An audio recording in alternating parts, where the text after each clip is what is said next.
Qual è lo spirito con cui ci si mette pellegrini per scoprire nuove mete? All'inizio dell'anno abbiamo cercato, come pellegrinaggi diocesani per la diocesi di Chiavari, di pensare anzitutto alla fonte, all'origine per cui ci muoviamo.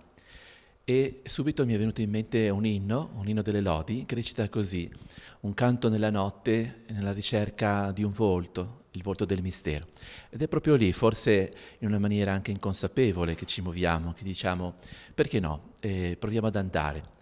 Ed è così tutte le volte che noi non teniamo a bada il nostro desiderio di assoluto, di ricerca, la volontà di esplorare, di andare fino in fondo, di stare al centro della situazione per poterla conoscere, perché soltanto chi ascolta conosce e non chi è mosso da un pregiudizio.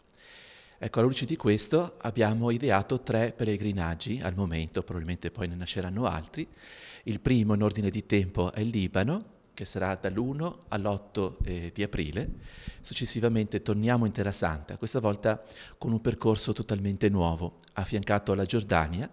Andremo subito ad Amman, da lì Petra, che è subito un grande richiamo. Il Wadi Rum con la notte sotto le stelle, nelle tende, poi attraverso Aqaba faremo anche rientro. Dopo aver conosciuto anche altre situazioni, Cerash, il Monte Nebo, faremo rientro nella Terra Santa, nella terra di Gesù, partendo dal basso, quindi salendo da Hebron, Masada e quindi Gerusalemme, Betlemme, Tel Aviv e Emmaus.